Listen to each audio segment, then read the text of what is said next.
problem when you live here in Santa Claus, Indiana. You have to be really, really good, because if you do anything bad, you know you quit getting gifts. But what's really interesting about this area, southern Indiana, it's produced characters such as, in a 50-mile radius, like Muhammad Ali, Florence Henderson, Larry Bird, Scotty Rowland, Don Mattingly, Johnny Depp, and the Walter brothers, Daryl out of Owensboro, Kentucky, right down the street, 14 miles, and Jay Cutler, 1 mile down the street, and one individual that's really, even I believe Daryl Waltrip would say more famous than himself, is a fellow named Abraham Lincoln. The Big Tree Farm started actually around 65 years ago. My family never had a car, but my uncle from Kentucky came up here. I was 12 years old, and we drove down to where my father was from, Lexington, Kentucky. And I'm in like a 49 Ford looking out the back window, and I see white fence and green pastures, and it happened to be Calumet Farms, which is actually like 1/6 or 1/7 the size of Big Tree Farm. And so I thought, wow, someday if I ever get a chance to be financially successful, I want to have a white fence as far as you can see around my farm with the green pastures. And that vision was actually created more than 65 years ago. And also inspiration from that was I remember when I was a young boy that the Kennedys got together at a place called Kennebunkport, and the family and friends would get together for all of the holidays. And I thought, wow, would that not be special? And so those two things as a small boy at 12 years old, and then the Kennedy compound, I thought someday I would really like a place that has a lot of amenities that I created here, where my family and friends and kids and grandkids and for generations after that could come and enjoy the friendship and relationship and the camaraderie of family and friends. The first acquisition was like 37 years ago, and I owned a home across the street at Christmas Lake Village, and so I thought I'd start this, and I thought 100 acres was huge. I never really had any inspiration having more than that, and so I was advised that there's 100 acres across the street for sale, and so I came over here and acquired the first 100 acres. And then, it had an old barn on it, an old house on it, and it wasn't so neat. And I thought, well, this is the first thing I want to do. Well, the first thing that I thought of then, in my mind was, I want to have a place that's really cool, that almost any guy or family would like to have, is a barn with a stage, and a bar in it where you could have country music and dance and fried chicken and steak, and you could invite people over. So the very first thing I built, right out in the middle of the grass of nowhere, was a barn, and we call it a party barn, but it's a venue that's actually entertained people from 3 continents all over the world, almost every country in Europe, and many country western people, songwriters and friends, as Alabama, Charlie Pride, Chris Christopherson, and others has played here, and that venue has been enjoyed by thousands of people all over the world. Fundraisers for St. Jude's, fundraisers for building hospitals for children, underprivileged children that have medical facilities in Guatemala and others. Because, when people say come to southern Indiana, where Santa Claus lives, to a party venue, they get in their mind, that people from Portugal, Spain, France, Italy, that would come. And so in their mind, the comparison is what they're used to from where they're from. And so when they walk in the door with the 50s diner out front and the booths, and the jukebox, and all the cars, is that I did it because it's so inspiring and so much fun, and also it's a surprise, the honest truth is almost nobody has a diner like that, on their, quote, farm. We really didn't have enough hotel rooms, so I thought I would build guest quarters, for them. Actually, we got over 20 beds on Big Tree Farm, and the honest truth is, we've really never had enough facilities for the people, so you always run out of bedrooms. And so when I built that, I thought, well, I had a lot of well-to-do investors, and so I had fun with that. I said, you're really famous in Texas, or you're really famous, in Spain or Italy or France. But when you come to my house, I'm gonna put you in my stables, and you're gonna have a horse stall.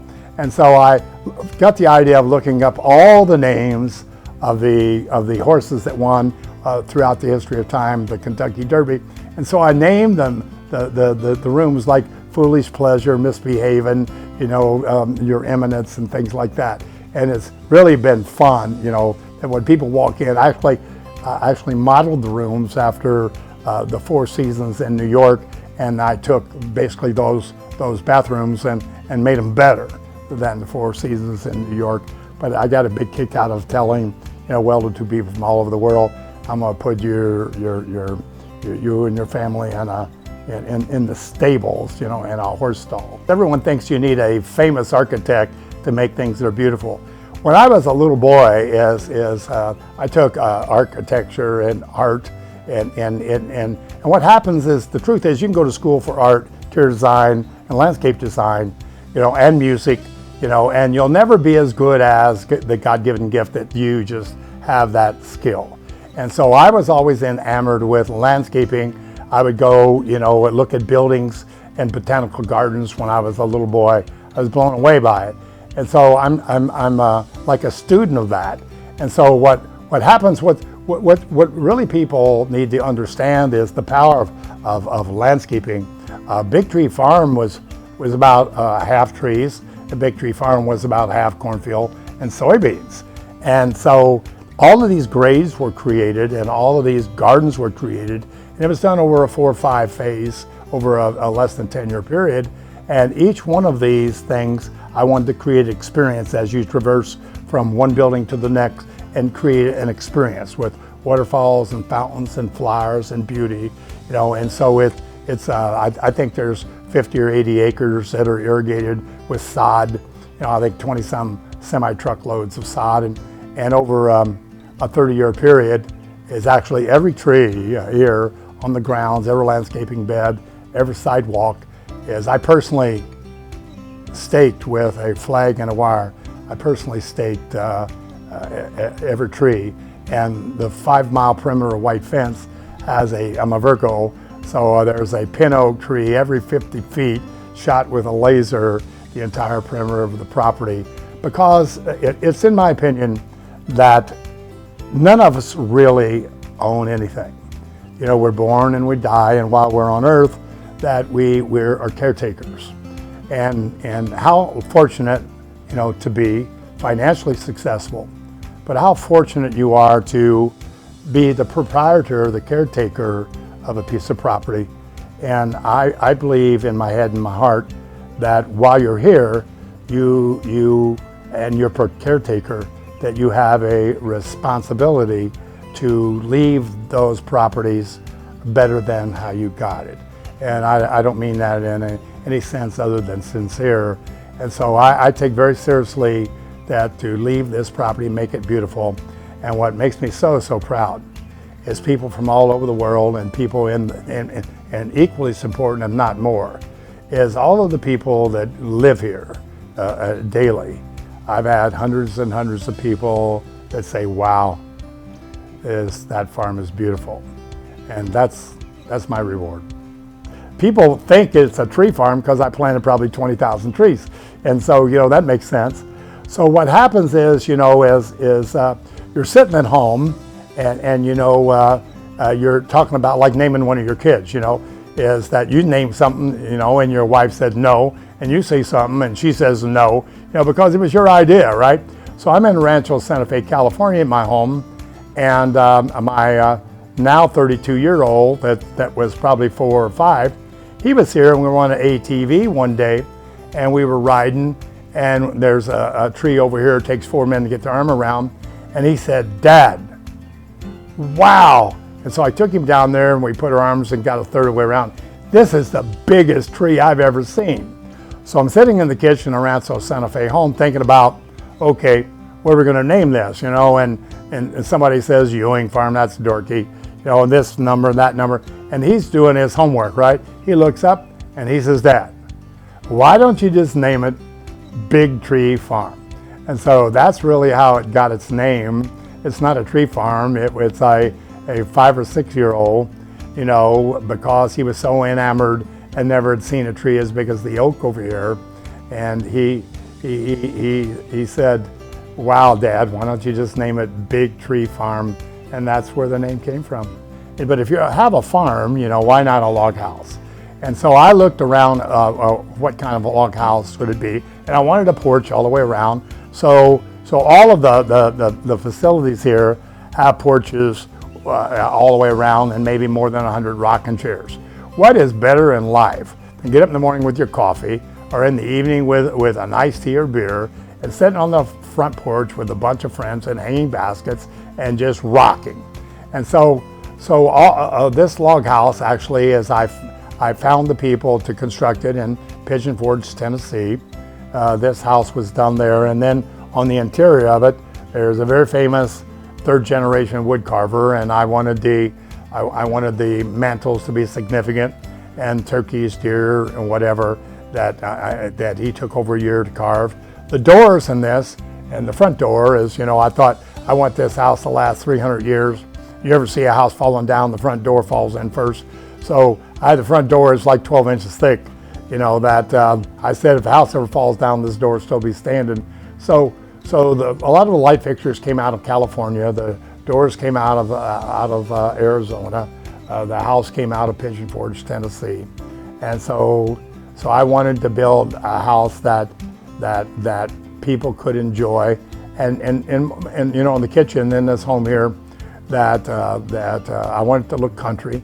I wanted the furniture to be that you're not afraid to sit down, and so I believe that when you come to a farm, you know, that it should look like it's country, and that's why a log house. I did not want a traditional house. I wanted a log house, which one would come to expect on a farm. And what happens is I believe when you have even your yard, when you get out in front of your house, of your car, from their house to the front door should be an experience.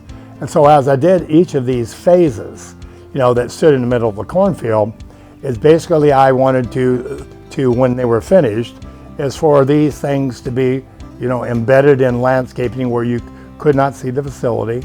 And then as you move from one facility to the next, that it was an experience. An experience meaning places to sit, flowers to see, water noise with fountains and benches and tables. And then I started collecting, you know, bronzes, like in a park, you know, a large park. And so there's like 9 bronzes throughout the properties. 2 or 3 of them are from very famous sculpture people. There's one over in the car museum that there are, I believe, 13 colonies, and that when 9/11 occurred and the building was knocked down, an artist from Colorado woke up the next morning, went out to his barn, and he did as the American flag on the ground, and eagle picked it back up. I have one. I called Russ Perot Jr., who is Dad's senior, ran for president. He has one. I understand one went to Smithsonian. There's another bronze out here, which is the only bronze. Earl Biss, the very famous Southwestern artist, he made one bronze. I think there's 5 pieces. I have one. I understand one of those in the Smithsonian. And then, you know, there's like 7 more throughout the grounds. And the reason they are there, you know, is again a park-like setting.